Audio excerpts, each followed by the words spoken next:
Camilo. Qué pena, problemas técnicos, ya llegué. Ahora sí, ahora sí.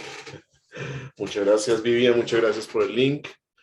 Tiberius Pluvius corriendo para su zona de la conferencia. Muchas gracias por estar acá. ¿Qué tal? ¿Cómo te va, De lo más de bien. Camilo? ¿Qué más, Tiberio? ¿Cómo van Si las cosas? quieres, Bien, bien. el voleibol funciona. Creo que tendremos que tomar los consejos de Camilo, porque el voleibol parece que funciona de muchas maneras. Pero bueno, eso ya hablaremos por el momento. Para aprovechar el tiempo, bienvenidos a nuestro seminario Imagine, el primero del 2022. Muy amables a todos por estar acá. La sesión va a ser grabada, pues para que podamos después disfrutarla de nuevo en YouTube. Y por el momento vamos a seguir el formato que Tiberio creó hace ya algunos semestres y que nos ha funcionado muy bien, de tener un invitado especial que muestra el impacto que hemos creado en la sociedad, diría yo, desde Imagine. De nuevo, pues creo que estamos haciendo muchas cosas este año para agradecerle a Tiberio todo ese tiempo y toda esa labor en estos años. Y también, pues, para todos, Tiberio se está retirando, va a ser ahora ex profesor chévere o algo de ese estilo. Vamos a ver cómo queda el cargo de él, pero esperamos poder seguir contando con su presencia en estos ambientes. Por el momento, de nuevo, quisiera darle la palabra a Camilo, un egresado nuestro de hace ya algunos años. Ya lo hemos tenido acá en el seminario, pero hay muchas cosas que contar y que actualizarnos de lo que está haciendo él. Entonces, Camilo, muchas gracias por aceptar la invitación y somos todo oídos. Muchas gracias, Pablo. Entonces, venga, empiezo. Empiezo esto.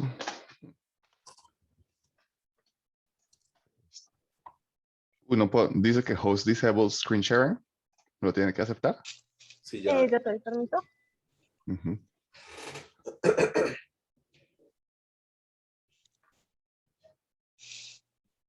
Listo, ya. Ok. Entonces, ¿en la presentación? ¿Sí? Sí, ahí se ve. Perfecto. Solo asegurarme que tengo la pantalla que es. Bienvenidos todos, muchas gracias por tenerme. Y pues, como les comentó Pablo, yo soy un egresado de los Andes y vengo acá a contarles un poco de qué es un Gameplay Engineering Lead en los Sims 4. Entonces, para empezar, para los que no me conocen, mi nombre es Camilo García. Yo soy egresado de los Andes, soy ingeniero de sistemas. Creo que todos son ingenieros de sistemas o algunos. Luego de la Universidad de los Andes, yo estudié en Carnegie Mellon, hice una maestría en Entertainment Technology. Y luego llevo 11 años trabajando en Electronic Arts. Llevo unos 11 años he sido ingeniero de gameplay. Fui ingeniero de gameplay de los Sims 3 y luego los Sims 4. Y los últimos 4 años soy el Gameplay Engineering Lead. Pero entonces, para contarle un poco de qué es el Gameplay Engineering Lead, les voy a comentar un poquito de qué es los Sims, para los que no lo conocen y más que todo, ¿qué es EA? Todo el mundo conoce, ha escuchado alguna vez de EA si saben de juegos y pues EA, las franquicias más famosas que tenemos son los Sims, Battlefield, por supuesto FIFA, yo creo que todo el mundo lo conoce.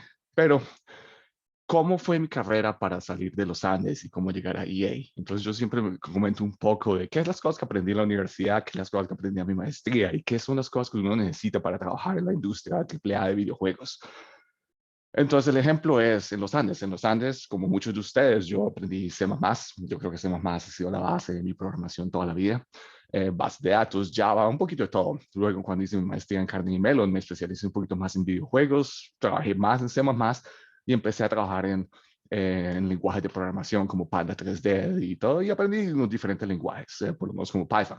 Pero cómo se aplicaba eso a los Sims 3 y particularmente a los Sims 4. ¿Okay? Y la verdad, la pregunta que todo el mundo me pregunta, ¿qué lenguaje debo aprender? La respuesta es, muchos juegos trabajan en diferentes lenguajes. Yo opino que la verdad uno tiene que simplemente saberse adaptar a cualquier lenguaje de programación. ¿Por qué? Cuando trabajé en los Sims 3, todo nuestro motor de scripting y gameplay fue en C Sharp. Yo nunca manejé una línea de programación en C Sharp hasta que trabajé en los Sims 3. Pero como tenía buenas bases de C++, lo aprendí bien. Luego, Sims 4, Python. Me tocó trabajar y llevo trabajando en Python los últimos, yo creo que ya 8 años. Y aprendí un poquito con mi maestría, pero no se compara con lo que sé ahorita de Python, de lo que he aprendido. Pero, ¿qué es exactamente todo ese aprendizaje que hice para trabajar en Maxis? Todo lo que he aprendido, cómo funciona todo eso. La pregunta es, ¿qué es los Sims? Todos ustedes alguna vez han visto o han escuchado de SimCity, Sims, pero ¿por qué los Sims es tan particular y por qué somos tan especializados? Y hay una pregunta que, ¿por qué no hay muchos juegos de simulación como los Sims? La diferencia es qué tipo de juego de los Sims, y eso es lo que les quiero comentar un poquito. Los Sims 4 salió hace 7 años. Tiene el sistema como funciona los Sims 4. Nosotros tenemos un motor que lo sacamos hace 7 años y cada vez le vamos agregando y agregando contenido, que funciona como expansion packs, game packs, stuff packs, simplemente es el tamaño de contenido. Yo soy el líder de ingeniería de los game packs, stuff packs, por ejemplo, pero ¿por qué los Sims es tan único comparado con otros juegos? Si ustedes juegan cualquier cosa como Zelda, no sé qué, bueno, sale un poquito mundo abierto, pero un juego normal tiene siempre un game loop. Uno mata monstruos, gana experiencia, sube nivel. Si juega como un juego Battlefield, usted tiene un nivel, tiene los enemigos, todo está realmente definido. Y esas son las cosas que cuando trabaja en un juego como esos, tiene que definir. Digamos, un juego como Mario, usted tiene el nivel totalmente definido. Pero, ¿por qué los Sims es 100% único? Porque en los Sims, como se llama un juego de simulación, lo que nosotros hacemos es simular la vida. Técnicamente hay un game loop que siempre lo llamamos en un tick, donde puede cambiar la situación y el juego se tiene que adaptar. Pero la diferencia de un juego como los Sims como otros es que el mundo cambia en posibilidades infinitas. Y la verdad, tengo más slides y todo eso, pero para hacerlo un poquito más divertido, ¿por qué no miramos exactamente en el juego? ¿Todos ven mi pantalla del juego? Sí. Entonces, Sí, esto es los Sims. Para los que lo conocen, se les parece familiar. Y para los que no conocen, esto será. Entonces, un juego de simulación como los Sims. Si yo quito la pausa, el juego está simulando. El Sim está pensando su inteligencia artificial. ¿Qué hago? El mundo en este momento, 100% vacío. ¿Qué es lo único que ella puede hacer? Puede jugar con el celular, puede hacer cosas súper básicas. Pero, ¿por qué los Sims es tan único comparado con otros juegos? Espero que no esté escuchando la música, creo que sí lo tengo en mute, si no, perdón. No se Pero escucha. entonces digamos si en el juego el jugador modifica el mundo y le agrega 4 sillas. Entonces, la inteligencia artificial de ella, ahora que cada vez que piense, ¿qué es lo que debo hacer? ¿Puedo jugar con el celular o puedo jugar celular sentada en esta silla, sentada en esta silla, sentada en esta silla o sentada en esta silla? Entonces, ¿qué es la complicación de eso? Nosotros como ingenieros, particularmente como Gameplay Engineering Lead, mi trabajo es pensar arquitecturas que funcionen en todas las posibilidades que el jugador puede hacer. Entonces, ¿qué un sistema que nos toca crear? Sistema de routing. Cada vez que la inteligencia artificial del personaje calcula dónde se puede sentar, tiene que evaluar, ¿me puedo sentar allá? ¿Me puedo sentar? Y no solo me puedo sentar de que hay alguien ocupando la silla, de pronto hay una pared que me está bloqueando, que me está bloqueando la entrada, por lo menos. Si hacemos esto, inmediatamente, la inteligencia artificial tiene que saber, sentarme en esta silla, la que tengo acá, es mucho más barato que sentarme en esta silla. Pero luego los diseñadores dicen, pero tenemos un nuevo sistema que queremos crear. Los Sims ahora tienen su silla favorita. Entonces el jugador puede decir, esa es mi silla favorita. Entonces, no importa lo que tengamos que hacer, la inteligencia artificial tiene que evaluar todas estas posibilidades. Entonces, ¿qué es exactamente lo que nosotros creamos? Nosotros tenemos que crear sistemas inteligentes que en un TIC de simulación tienen que evaluar todas estas posibilidades y hay un reto que nosotros tenemos. ¿Cómo las evaluamos todas sin que sin que se rompa el juego? Por lo menos una cosa que nosotros tenemos que hablar mucho es el performance. Entonces, en un mundo vacío como este, ustedes lo piensan, son 4 posibilidades. No es mucho el reto que tenemos que hacer. Pero si tenemos un mundo como este, ¿cuántas posibilidades creen que pueden tener en este mundo? La respuesta es, este grafo que tengo en pantalla, ese es el grafo de decisión de los Sims 4 en este mundo en particular. Entonces, ¿qué cosas tengo que yo hablar para la arquitectura? ¿Qué sistemas podemos crear para que la inteligencia de un sim y para que la experiencia del jugador siempre se mantenga a una velocidad óptima? Y hay una cosa que tengo que pensar. Siempre uno pensará, no, pero los jugadores tienen buena máquina en el computador y todo. Acuérdense que los Sims 4 todavía funcionan en PlayStation 4. Es decir, nadie puede hacer upgrade a PlayStation 4. Entonces, una jugabilidad básica que tienen los Sims. Cada vez que el Sim evalúa, recuerden el ejemplo que les di de las 4 sillas, en un mundo donde el Sim se quiere sentar, tenía esas 4 sillas. En un mundo como este, que está en pantalla, el Sim está tratando de poner un vaso en el piso. ¿Y qué es esto? Esto es la evaluación de todas las mesas, todas las superficies, todos los counters. Puede venir a sentarse a la cama, ponerlo en el piso. Toda esa evaluación lo tenemos que evaluar. Entonces, ¿por qué es tan complicado un juego con los Sims? Ustedes en clases como estructuras de datos y todo, van a ver cómo navegar árboles, van a ver cómo navegar grafos. Como les dije en la pantalla pasada, nosotros en los Sims 4 tenemos un árbol de decisiones. Si lo piensa, si saben algo de teoría de grafos, uno puede optimizar grafos empezando empezando desde el destino. Nuestro árbol de decisiones tiene muchísimas optimizaciones que no les puedo contar mucho porque es código propietario, pero todas esas cosas son las que un ingeniero tiene que pensar en la arquitectura. Si ustedes se preguntan, bueno, pero ¿cuántos ingenieros tenemos en un equipo de desarrollo como los Sims? Los Sims 4, ahorita, para todas las expansiones que tenemos, solo mi equipo de gameplay somos alrededor de 36 ingenieros. Tenemos 36 ingenieros haciendo contenido simultáneamente para un juego. Todo ese contenido tiene que ser evaluado por Corey. Usted que todo ese contenido, recuerdo que dije, el juego tiene 7 años de viejo. ¿Cómo conseguimos adicionarle contenido sin que se rompa la arquitectura que sacamos hace 7 años? Esos son los retos de ingeniería que ustedes van a ver en el ambiente laboral. Y como lead, mi trabajo es encargarme de que esas cosas siempre funcionen y funcionen para todos los requerimientos que quiere el jugador. Como les dije, 4 sillas es un modo más simple, pero vamos a usar un poquito de routing. Si ustedes lo piensan, hay mucho más gameplay detrás de lo que es una silla. Si ven todas estas líneas, cada objeto en el juego tiene gameplay para todas las posibilidades que los diseñadores crearon. Estas líneas para arriba es lo que llamamos un portal. Todo este gameplay que creamos es simplemente para que los perros puedan saltar en la silla y bajarse. Algo simple así, siempre nos va a agregar funcionalidad. Y más o menos eso es como el trabajo que hacemos, que yo hago día a día.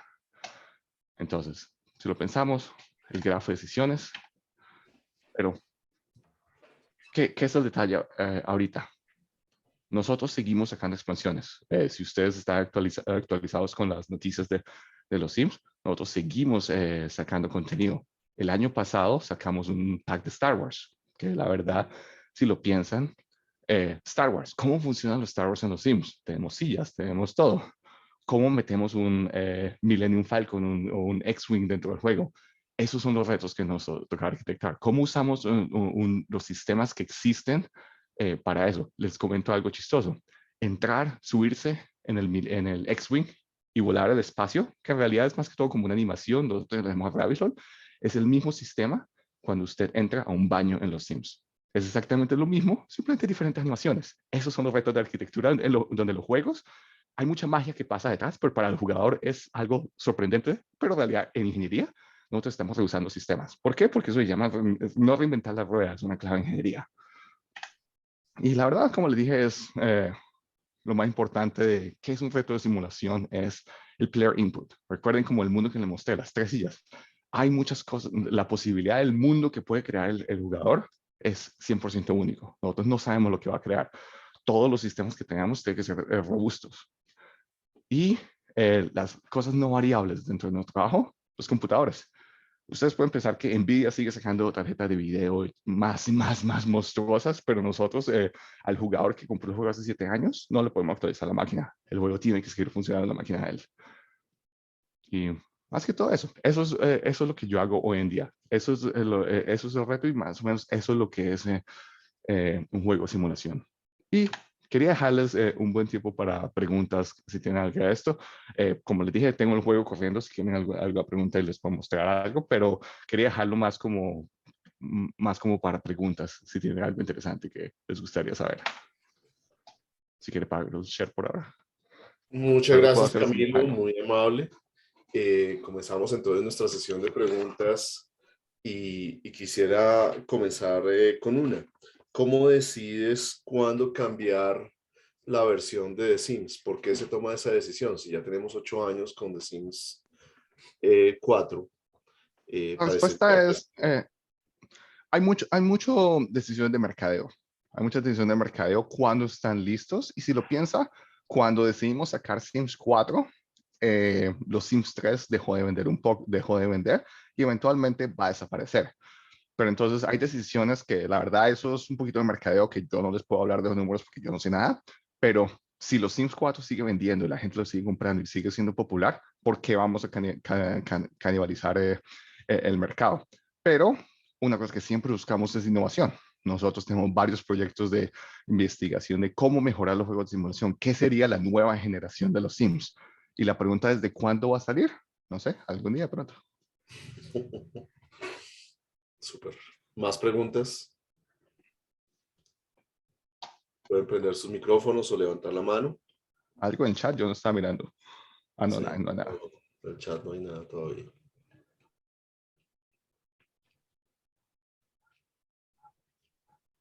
Germán, cuéntanos.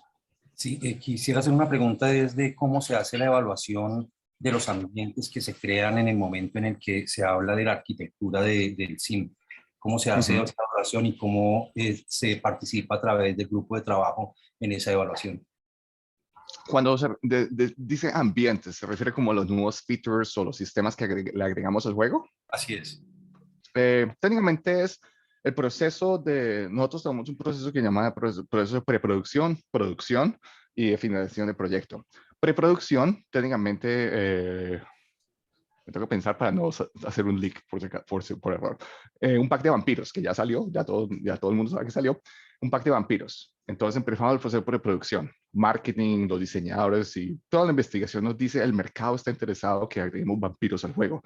Entonces, nuestro equipo de diseño empieza a hacer reuniones con ingeniería, particularmente conmigo al principio, luego yo les doy varios ingenieros, pero inicialmente conmigo cómo sería la visión de crear vampiros dentro del juego. Y empezamos a ver qué existe en la tecnología que tenemos y qué falta para poder hacer esos sistemas dentro del juego. Y los diseñadores se encargan de empezar a crear los documentos y la lista de requerimientos que podía buscar. Entonces, por ejemplo, uno de los features fue los vampiros. Los vampiros no pueden reflejar en los espejos porque eso es algo de todas las películas y de toda la mitología. Listo, nuestro sistema de reflexión no soporta eso. ¿Se podría hacer? Sí, se debería ver más o menos. Creo que ese feature lo hice creo que fueron 7 días de ingeniería. Eso fue una semana y media trabajando solo en eso. Otra cosa, los vampiros se pueden convertir en murciélago y teleportarse. Ok, ¿nuestro sistema los soporta? No, tocó agregarle bastantes cosas, pero técnicamente es, ¿qué es la visión de los diseñadores? ¿Qué aguanta el motor en el momento? ¿Y qué tanto le podemos agregar? La respuesta es, los diseñadores siempre nos dan una lista mucho más grande de lo que podemos construir. Tenemos un equipo de directores de desarrollo, de productores, que se encargan de, ok, esto lo tenemos que sacar en 6 meses. En 6 meses tenemos 3 meses y medio de producción con 5 ingenieros. ¿Cuántos días de desarrollo tenemos?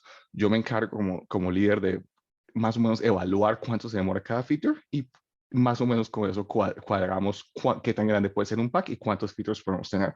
Pero la verdad es más que todo visión de los diseñadores. Toda esa visión viene mucho de nosotros. Nosotros escuchamos mucho lo que quieren los fans. Y de ahí se empieza a crear todo. Yo participo bastante en la fase de diseño, pero más que todo como en la parte técnica. ¿Sí la respondí a la pregunta? No sé si eso era la respuesta que buscaba. Creo que sí, gracias, Camilo. ¿Más preguntas? Mm, Así, siguiendo con la idea de qué tan demandantes son las cosas, ¿tú cuál dirías que es la cosa, digamos, más demandante que te han preguntado en ese proceso? O sea, así ahora que me llegas como con esa... O sea, ¿qué es lo que... ¿Hay alguna cosa así que nos puedas compartir? Que sea en plan, oiga, Claro, como... el feature más, el mayor monstruo de sistema que he creado, se los puedo responder. Cuando creamos bebés, los bebés se pueden cargar en las manos de los Sims. Nosotros tenemos un sistema de el árbol de decisiones que le mostré. El árbol de decisiones crece, depende de las posibilidades. El ejemplo que les dije, por lo menos en ese mundo, las 3 sillas, para simplificar la idea, hay 3 nodos en ese grafo, donde el sim puede, yo acá les estoy hablando, o les puedo hablar sentado. Eso es árbol de decisiones mío, ahorita está, digamos, definido por estas 2. Pero, ¿qué pasa cuando creamos bebés? Los bebés se pueden cargar en las manos.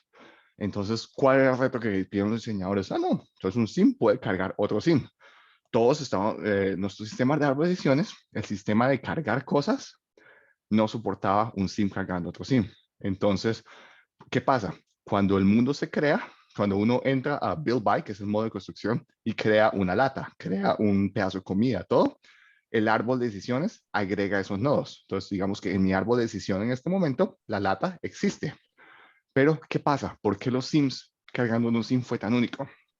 Cada vez que un sim se crea en el juego, nos tocaba recrear el árbol dinámicamente y eso mató nuestro performance. En serio, el juego dejó de funcionar. Un viernes que en serio QA dijo, el juego se está volviendo lento y no puede funcionar.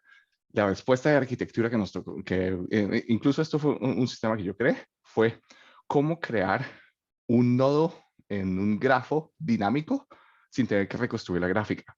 Es decir, todos los sims que cargan otro sim están usando solo un nodo en ese grafo. Entonces, más o menos como lo que me tocó crear en el motor del juego fue crear un nodo para que cada sim, cada vez que esté evaluando todas las posibilidades del nodo, llegar a ese nodo se evalúa por todos los posibles sims que están en pantalla. Es decir, el grafo en realidad no sabe cuántos sims hay en pantalla, pero el juego traduce esa información. Entonces, ¿qué pasa? Cuando entra un sim en pantalla, nos toca reconstruir el grafo, pero en runtime sí tenemos un poquito de una disminución de performance porque ese nodo es en realidad como 20 nodos al mismo tiempo.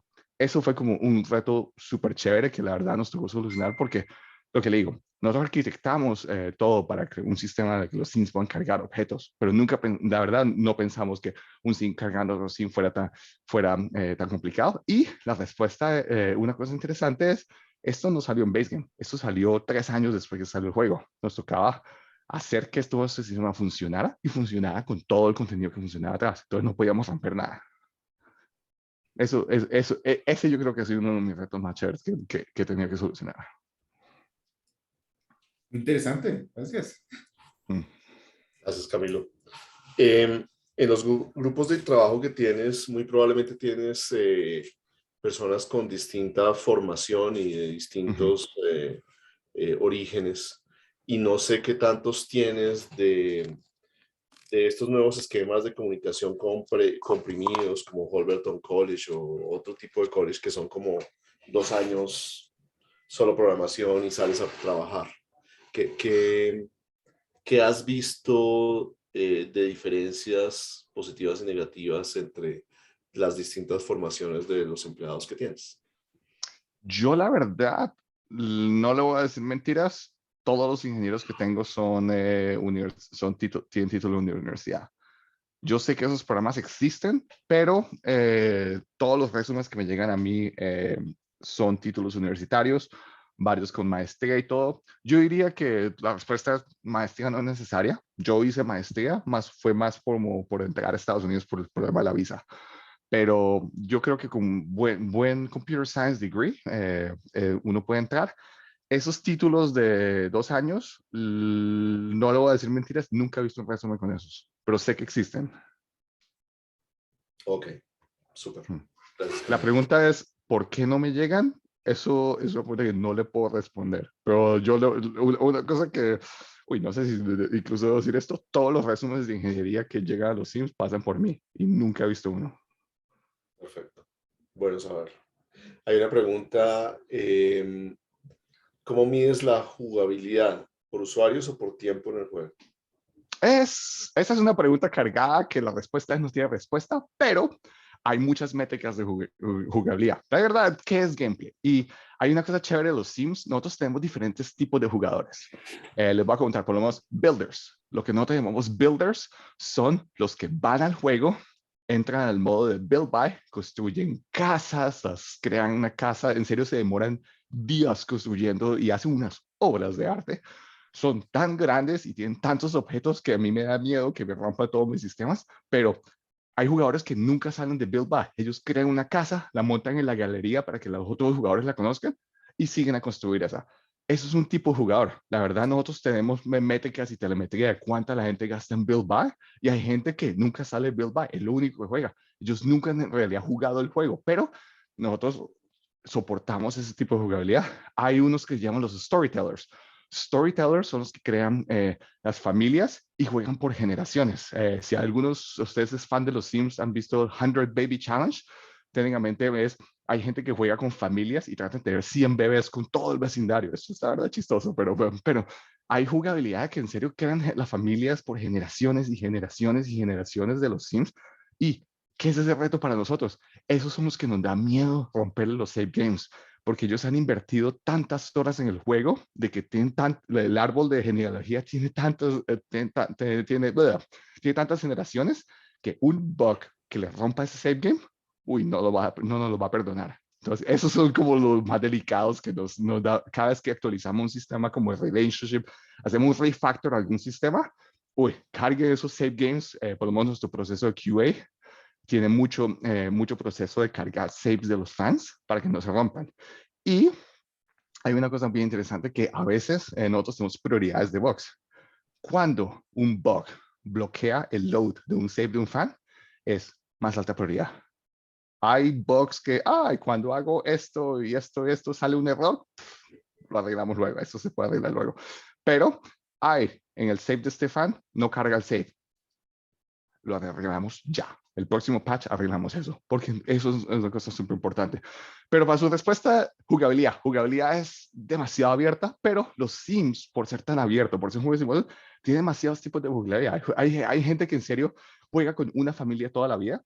Hay otros jugadores que le encanta lo que se llama rotational gameplay, que juegan una familia por unos días. Luego salen del juego, ahora juegan con los vecinos a interactuar con la familia que crearon. Y luego con los otros vecinos. Y crean 200 llenan todo el juego de familias, que es mi pesadilla para performance, pero bueno, en todas las familias, y todos esos tipos de lugares lo soportamos. Sí, pero lo que digo, su respuesta es demasiado abierta, pero hay demasiados tipos de jugabilidad y los Sims, por ser un juego tan abierto, nuestro plan es soportarlos todos en lo más posible. Super, Camilo. Una última pregunta por el tiempo. Gracias, Karim. ¿Nos podrías compartir qué estrategias usas para liderar equipos grandes de desarrollo? ¿Tienes alguna metodología específica para el manejo de cada funcionalidad nueva? Nosotros no usamos Scrum ni nada. Nosotros hacemos desarrollo tipo Waterfall. Pero hay una cosa que nosotros enfocamos mucho, por lo menos en ingeniería. En ingeniería es estimación. Estimación, yo lo que le digo a mis ingenieros, no hay una forma de educar a un ingeniero cómo estimar el código que le va a hacer, que tiene que hacer. Por ejemplo, vamos a crear vampiros. Tengo que crear un nuevo test en el juego para que los diseñadores puedan evaluar si es un vampiro o no. Yo puedo construir ese código en hora y media, pero es hora y media de hacer el código. Luego tengo que probarlo. Luego tengo que poner el code review. Tengo que esperar que otro ingeniero me apruebe el code review. Luego tengo que hacer submit de ese código. Tengo que esperar que el build process todo. Todas esas cosas de valor, todas esas cosas que un ingeniero tiene que hacer para montar código en el servidor, se tienen que evaluar. Entonces, ¿qué espero de un nuevo ingeniero? Un nuevo ingeniero, por ejemplo, para un equipo grande, todos mis ingenieros junior tienen un mentor. Todo yo lo hago en pares.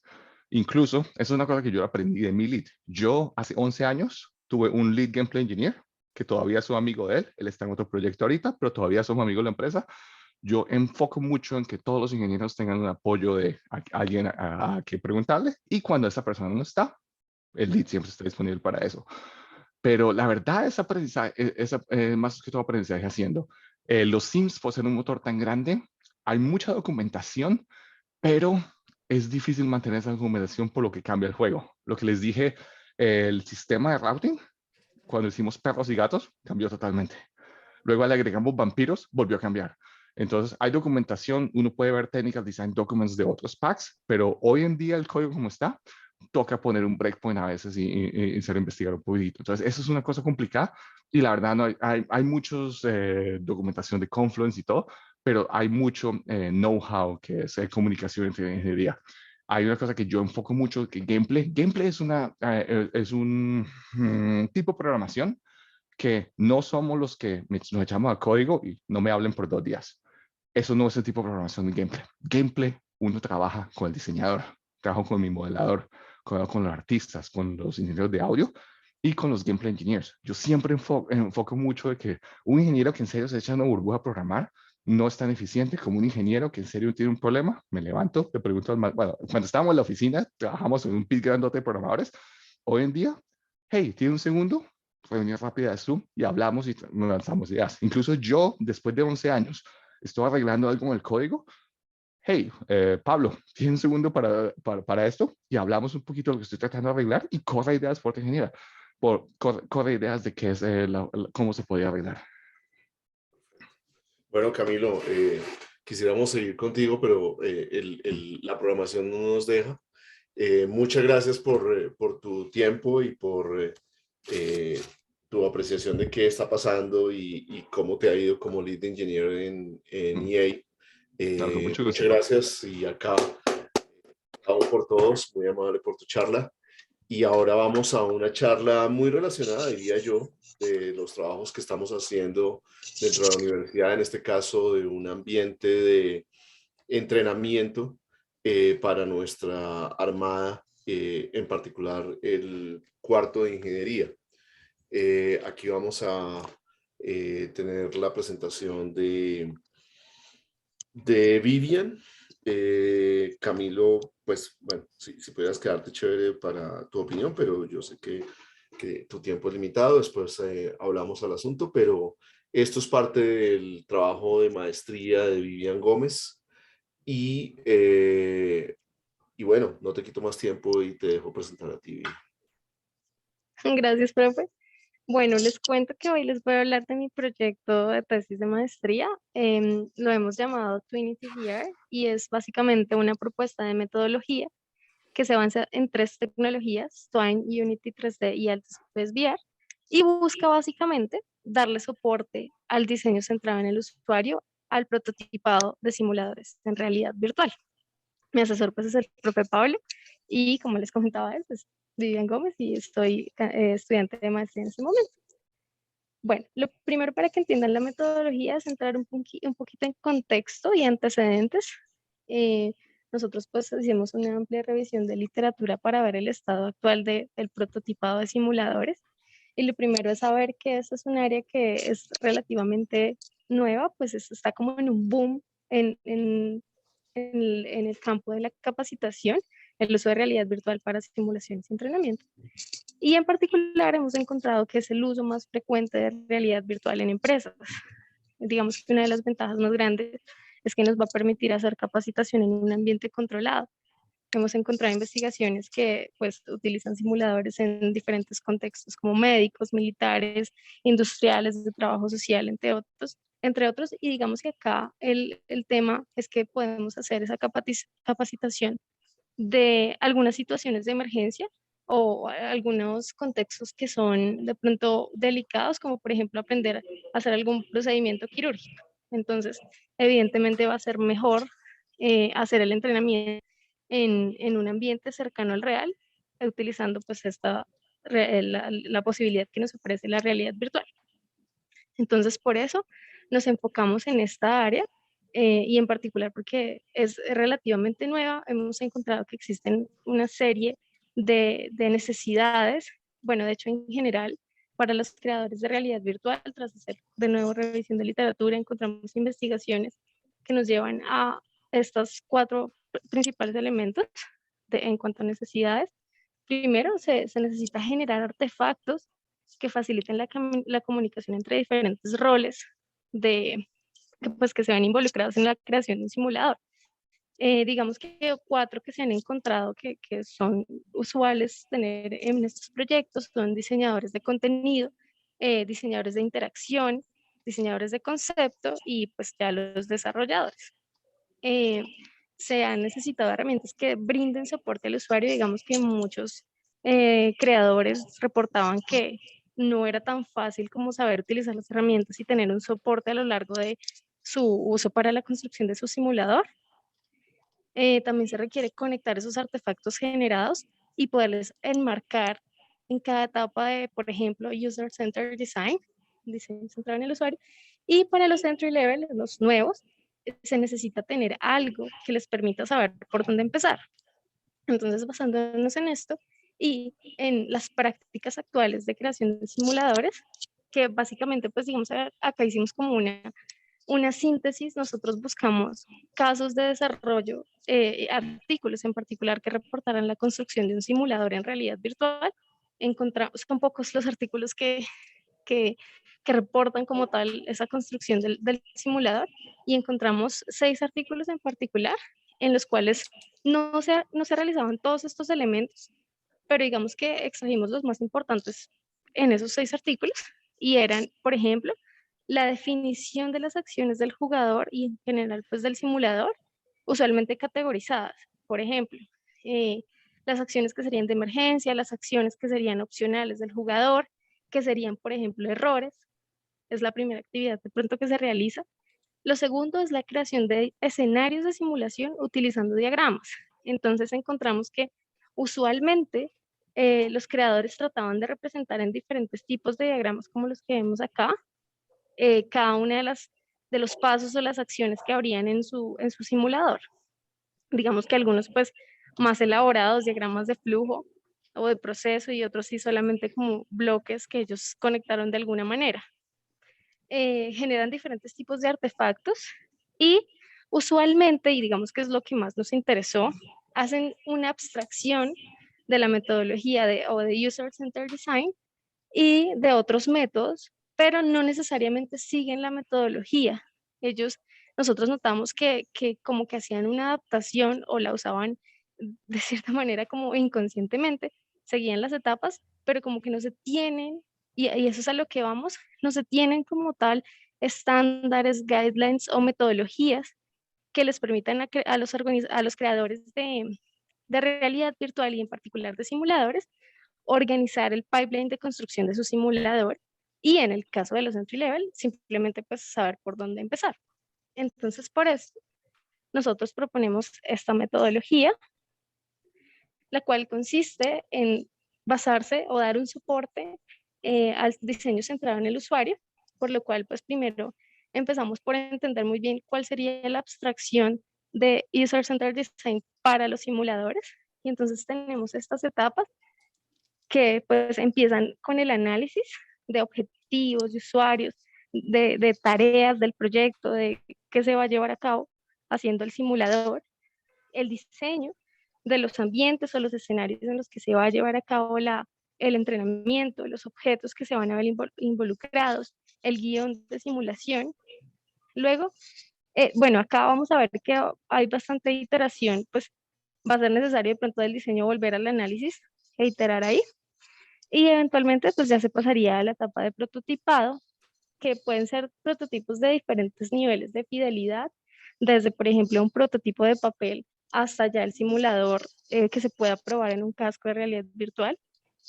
Posteriormente la evaluación, que es crucial porque siempre se debe verificar con stakeholders y con posibles usuarios finales cómo va pues el equipo y qué cosas tienen que devolver a diseño o análisis para hacer las mejoras. Y eventualmente, después de iterar acá, pues llegar a un mínimo producto viable o un producto final. Entonces, como les comentaba al principio, pues nos basamos en 3 tecnologías en particular para nuestra metodología. Nosotros consideramos que no queríamos hacer una herramienta nueva para esto, sino utilizar algunas de las más populares, dado que según la lectura que hicimos, vimos que la necesidad de los usuarios está más en poder saber cómo utilizar lo que ya existe y cómo darle soporte al diseño centrado en el usuario, o cómo enfocarse en algo que les diga qué paso a paso deben para hacer su simulador. Entonces elegimos la herramienta Twine, que es una herramienta que actualmente se utiliza para crear grafos para los diálogos en videojuegos. Tenemos también la herramienta Unity 3D, que es uno de los motores de videojuegos más usados en la industria. Prácticamente va a ser el que nos permite implementar el simulador. Tenemos la herramienta AltSpace VR, que permite hacer reuniones virtuales en espacios 3D. Y en medio de estas dos, nosotros creamos un plugin para Unity, que lo llamamos Trinity, similar a pues, el nombre de la metodología en general, y que nos va a permitir conectar estas dos herramientas. Ya les voy a contar un poco más de eso. Entonces, lo primero es ver que Twine nosotros lo adaptamos para nuestra necesidad y nosotros lo usamos para crear los grafos de simulación. En Twine, nosotros hacemos lo que hacían, digamos, los creadores de utilizar diagramas, pero utilizamos esta herramienta de grafos para diseñar el paso a paso de la simulación, cómo de pronto se divide, qué posibles caminos puede haber según las decisiones que tome el usuario. Y tiene una ventaja, y es que nos va a permitir, uno, representar visualmente pues nuestra simulación, nuestro guión de simulación, y hacer discusiones sobre ese guión de simulación con nuestros stakeholders, o pues con los demás miembros o roles del equipo. Por otro lado, mediante Unity 3D, pues digamos que encontramos en la revisión de literatura que era el más utilizado, pues nos va a permitir hacer la creación del simulador como tal, tanto diseño como desarrollo. Ventajas que tiene es que tiene una amplia comunidad que da soporte y tutoriales, que era una de las necesidades grandes que tenían y que reportaban los creadores de realidad virtual en general, y permite conectarse a las otras herramientas mediante plugins como el que nosotros desarrollamos. Bueno, aquí en detalle AltSpace VR pues nos va a permitir hacer reuniones ahí de los espacios virtuales del escenario, del simulador, y ahí podemos discutir temas más de la profundidad de nuestro diseño, que digamos no es fácil, y también lo reportaban los creadores de simuladores y de realidad virtual en general. No es fácil de pronto diseñar solamente en papel porque se pierde esa tercera dimensión. Entonces, la propuesta es, ¿qué tal si desde AltSpace VR hacemos algo similar a lo que sería un mockup 3D? Y ahí, dado que nos permite hacer reuniones, hacemos una discusión sobre ese mockup, y es lo que proponemos también. Además, nosotros podemos hacer esas reuniones tanto en el computador como en dispositivos, en cascos de realidad virtual, los que ingresemos al espacio. Y ahora nuestro plugin, se va a encargar de conectar Unity con Twine, lo que hace es que nos permite cargar ese grafo de simulación que habíamos definido en Twine y va a permitir ejecutar la simulación en Unity. Entonces, lo que hace, por contarles de una manera muy general, es que se va y busca cada uno de los objetos que tienen alguna interacción con el usuario o que deben ejecutar alguna acción, los busca y ejecuta esa acción, o le dice, espere que pase un evento porque el usuario va a interactuar. Y si interactúa, ¿qué debe hacer en el grafo? Digamos que también nuestro plugin tiene algunas funcionalidades integradas, y es que va a permitir definir dentro del grafo recordatorios. Entonces, por ejemplo, yo necesito que en un simulador como el que tenemos en la Armada que les comentaba Pablo, necesito que oprima un botón. Si después de determinado tiempo el usuario no lo ha hecho, el grafo me permite definir cuánto tiempo esperar y mostrarle, digamos, una flecha que le diga, estoy esperando que hagas este paso en este nodo. También tenemos la funcionalidad de manejo de diálogos, manejo de un timeout, que es similar a ese recordatorio, pero en lugar de darle un recordatorio después de determinado tiempo, lo mando de pronto a otro nodo en el grafo que espera de pronto otra acción o que realiza algunas acciones en el simulador. Y por último tenemos otra funcionalidad que es una selección random, que después de que el usuario realice alguna interacción, él de manera aleatoria elige en el grafo cuál camino seleccionar.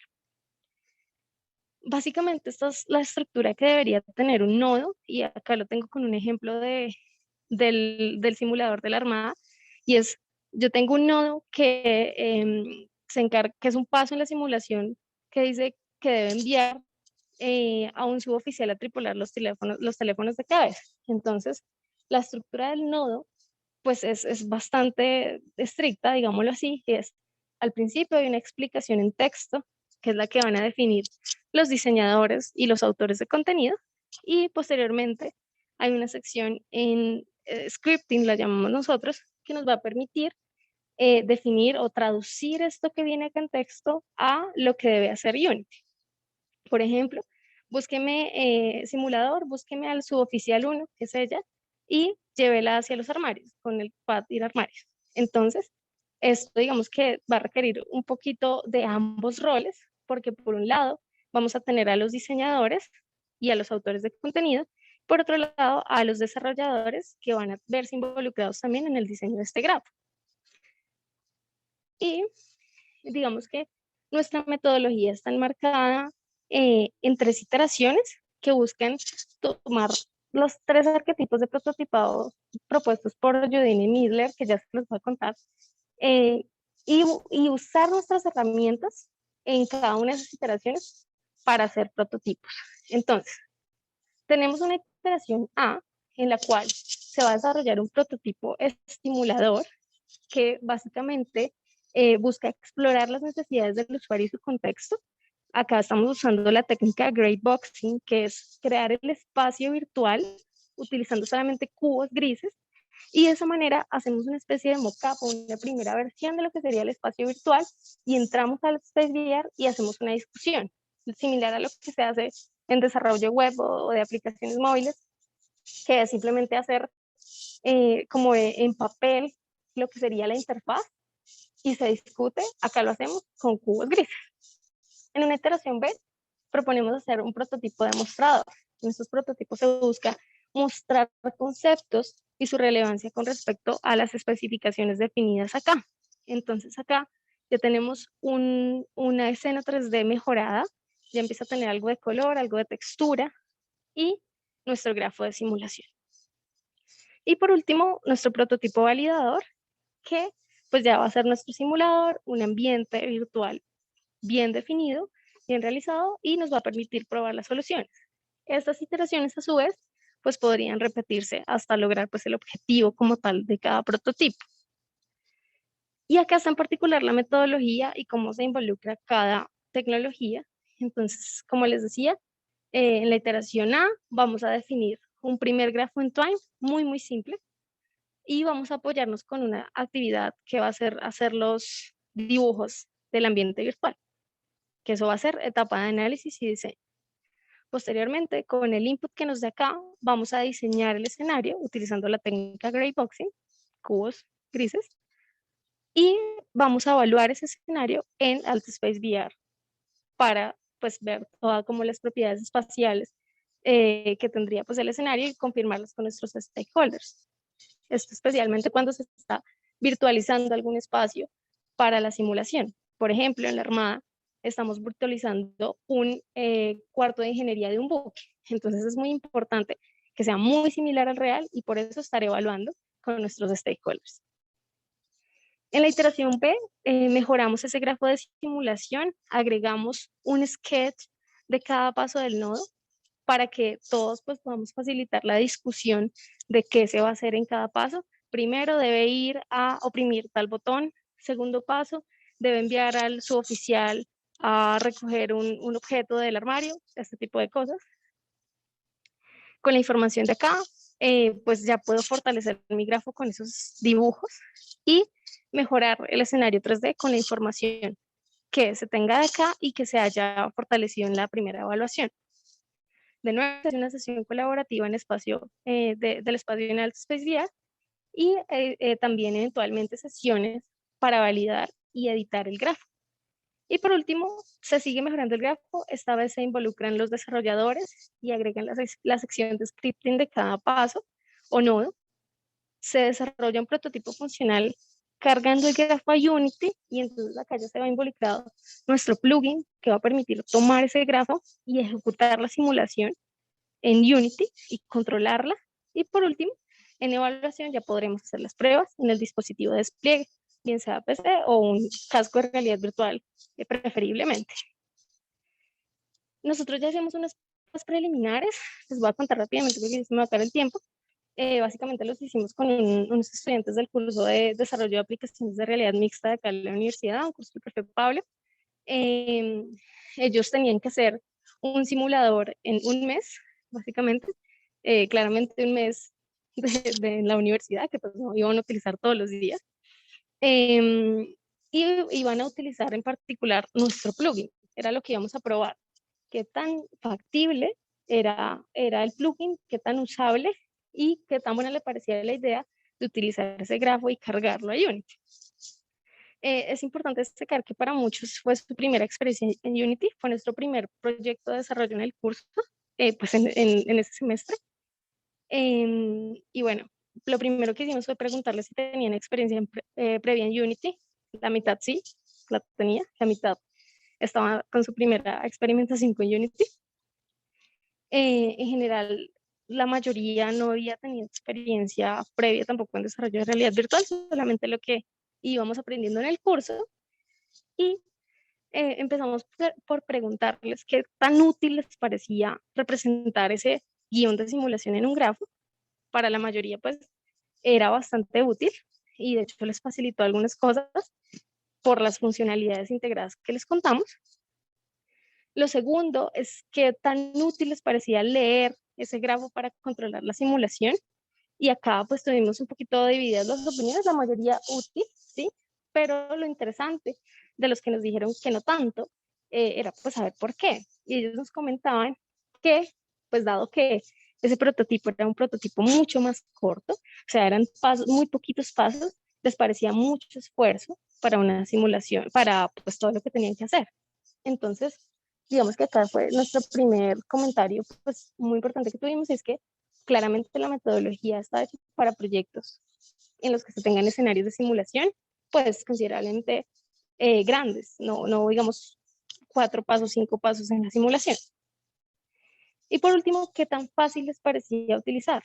Digamos que el plugin no fue tan fácil de utilizar como esperábamos, pero digamos que acá lo importante es obtener esos comentarios para las mejoras y es en lo que nos vamos a enfocar este semestre.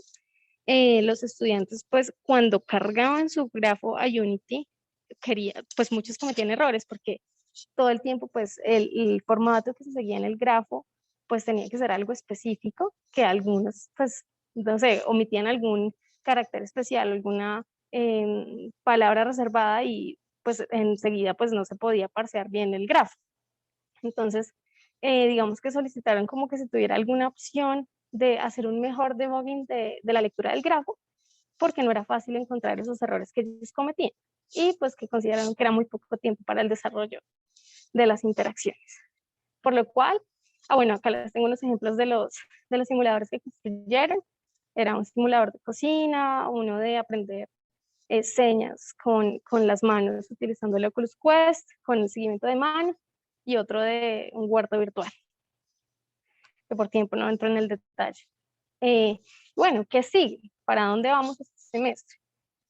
Digamos que este semestre lo que queremos hacer mejoras para hacer más usable nuestro plugin, hacer esta característica de debugging del grafo, hacer pruebas con proyectos más grandes, porque pues estos estudiantes tienen como unas pruebas de algún entry level y un proyecto pues realmente muy pequeño, así que vamos a hablar con grupos de pronto de realidad virtual de otras universidades.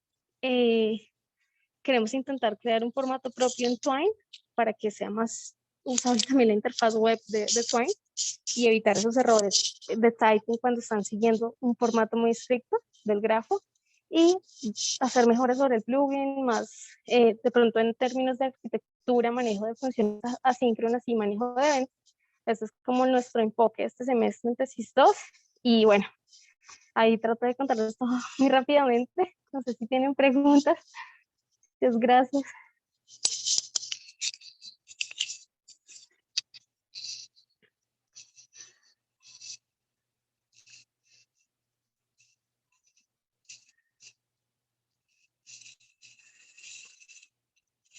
¿Preguntas?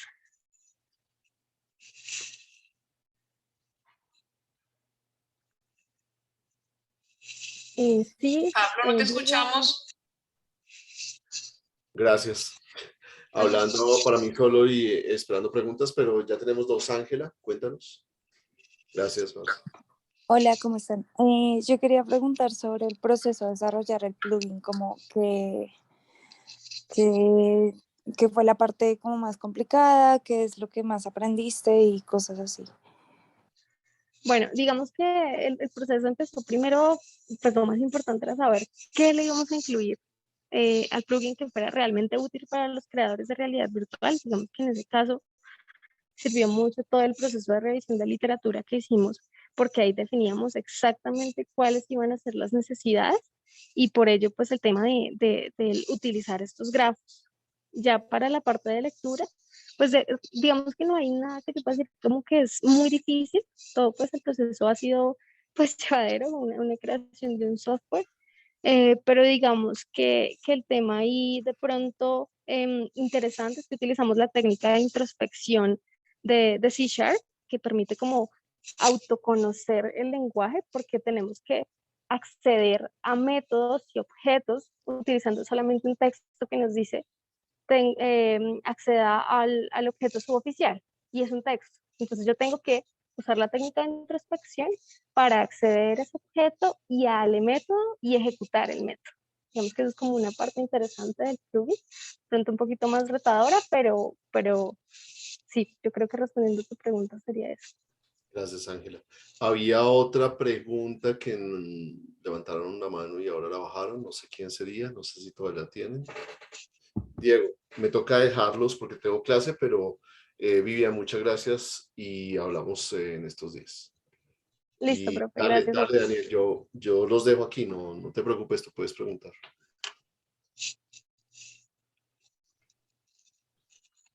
Ah, ¿Puedo hacer Diego, la cuéntame. pregunta? ya, Diego, dale. Bueno, listo.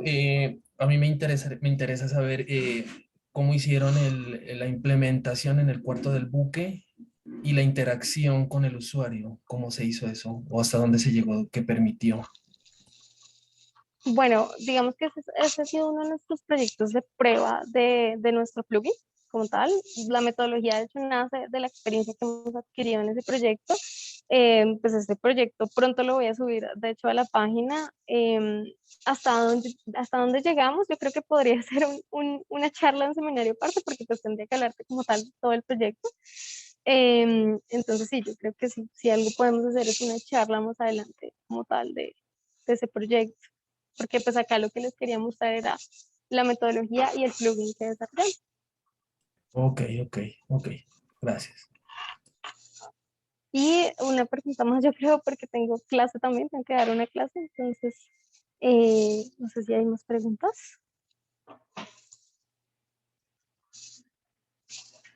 ¿Cuál fue el proceso para hacer los prototipos? ¿Dices los del curso, los que hicimos de prueba con el curso? Sí, en el momento en el que haces el prototipo estimulador y el prototipo demostrador específicamente para lo de la Armada. Ok, para lo de la Armada lo que hicimos fue, digamos que de nuevo, la metodología nace de esa experiencia que tuvimos con la Armada. Nosotros digamos que todo el proyecto fue durante la pandemia, entonces tuvimos que hacer primero una captura de fotos que ellos nos enviaban desde la Armada para pues hacer el análisis del espacio. Posteriormente nosotros en Alt Space VR hicimos una construcción con fotografías 360 y ahí llevamos a cabo una primera discusión.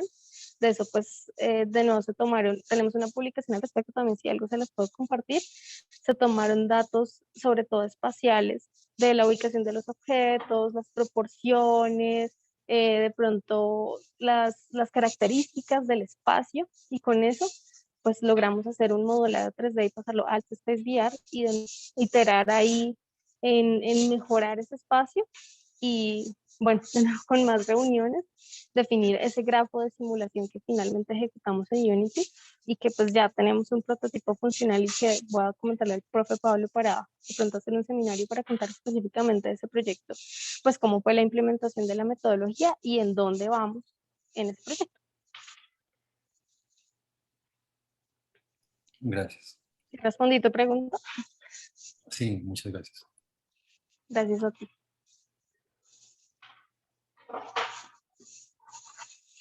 Si hay más preguntas.